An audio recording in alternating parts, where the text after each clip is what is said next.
¿Qué tal? Hoy vamos a meternos de lleno en una de las relaciones más intensas, más complicadas y, la verdad, más fascinantes de nuestro continente. La historia entre México y Argentina, el gigante del norte y el gigante del sur. Piénsenlo como la crónica de un abrazo que se da a miles de kilómetros de distancia. Me fascina esta frase porque lo pinta perfecto, ¿no? Si uno ve un mapa, es clarísimo. México abre el gran relato de nuestra América en el norte. Y allá abajo, Argentina los cierra con una presencia imponente en el sur. Son, literalmente, los dos pilares que enmarcan la historia hispanohablante del continente. Y para entender de dónde viene esa conexión tan especial, tenemos que irnos para atrás, bien atrás, al origen de todo. Resulta que ambos fueron los virreinatos más importantes, los más ricos de la corona española. O sea, comparten el mismo ADN, por así decirlo. El idioma, la religión y, claro, ese trauma de la conquista que los marcó para siempre. Pero ojo, aquí es donde la cosa empieza a cambiar. La geografía los hizo crecer casi dándose la espalda. México, súper anclado en su potentísimo pasado indígena y siempre, pero siempre mirando de reojo a ese vecino tan complejo que tiene al norte. ¿Y Argentina? Bueno, Argentina era otra historia. Miraba siempre hacia el océano, hacia el Atlántico, casi obsesionada con ser un reflejo de Europa. Y esa distancia nos lleva a una época increíble. Muchísimo antes del Internet o de los vuelos directos, estas dos naciones se enamoraron. Sí, se enamoraron a través del arte. Fue un romance que se vivió en las pantallas de los cines, en las canciones de la radio. La mitad del siglo XX fue, básicamente, su luna de miel cultural. Primero con la época de oro del cine mexicano, que fue una locura, inundó todo el continente. Y un poquito después con el boom latinoamericano, donde sus escritores, sus intelectuales, conversaban a través de sus libros. Era un diálogo de genios. Y si le hacemos suma a ese intercambio, es que es alucinante. Una megaestrella argentina como Libertad Lamarque, que tuvo que irse de su país, llega y se convierte en una reina absoluta del cine en México. Mientras tanto, el tango, tan porteño, encontraba un segundo hogar en el corazón de México. Y al revés, los boleros mexicanos se cantaban con toda la melancolía del mundo en los bares de Buenos Aires.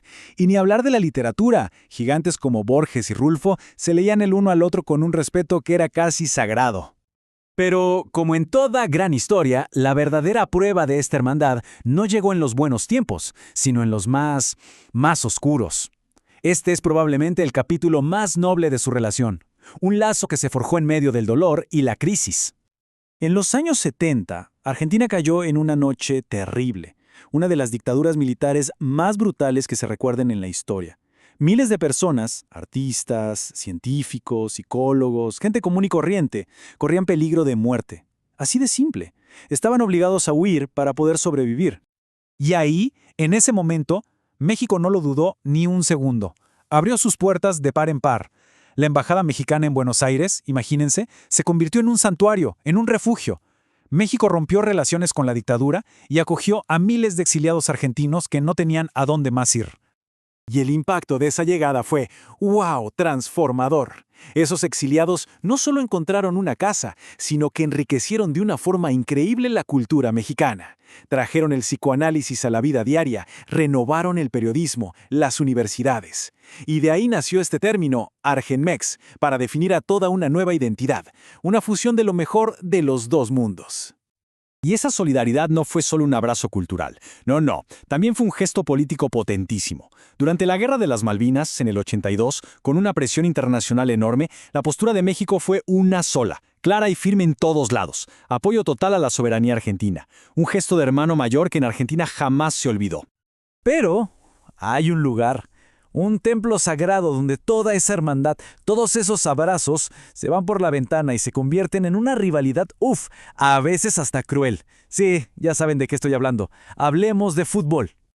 Es que la historia de esta rivalidad se puede contar en 3 mundiales. Fíjense, en el 86, la gloria máxima de Maradona y Argentina pasa en México, en el Estadio Azteca, y fue una fiesta compartida. Pero luego, llegaron los mundiales de 2006 y de 2010. 2 veces seguidas, Argentina se convirtió en la bestia negra de México, eliminándolo. Y ese dolor futbolero, créanme, alimenta muchísimo el pique. Y claro, esta rivalidad saca a relucir una guerra de egos, de estereotipos. Para muchos mexicanos, el argentino es visto como arrogante, soberbio. Y del otro lado, el mexicano es percibido a menudo como un resentido, especialmente en el fútbol. Las redes sociales, bueno, son el campo de batalla perfecto donde se tiran con todo. Pero a ver, ¿es solo una rivalidad por un deporte? No, para nada. Es mucho más profundo. Es como una pelea entre hermanos que se conocen pero tan bien, que saben exactamente dónde dar el golpe para que duela. Se atacan con temas sensibles, la economía, los problemas sociales, saben qué botón apretar. Y sin embargo, después de todo el ruido, de toda la furia del fútbol, queda algo mucho más fuerte. Al final del día, son como esa familia que se puede pelear a gritos en la mesa, pero ¡ay de aquel que se meta con uno de ellos! Ahí sí se defienden a muerte contra cualquier amenaza de afuera. Y esta hermandad se sostiene sobre 3 pilares gigantes. El primero, la resiliencia. Ambos pueblos saben perfectamente lo que es sufrir crisis terribles y tener que levantarse una y otra vez. El segundo, el idioma. Son 2 maestros en jugar con el español, en reinventarlo, desde el lunfardo hasta el albur. Y el tercero, la pasión. Esa forma de vivir, de amar, de odiar, con una intensidad que poca gente en el mundo entiende. Pero quizás la clave de todo, el verdadero secreto, es este. Debajo de las burlas y de las peleas hay una admiración mutua, profunda y secreta. El argentino admira la historia inmensa, la cultura y la calidez del mexicano. Y el mexicano admira ese talento indomable y esa capacidad de reinventarse que tiene el argentino. Y yo creo que esta frase lo resume todo a la perfección. Quizás la mejor forma de definir esta relación es así. Se pelean por un balón, pero se abrazan sin dudarlo un instante cuando lo que está en juego es la libertad o la vida. Y eso, al final de cuentas, es la definición más pura de lo que es ser familia.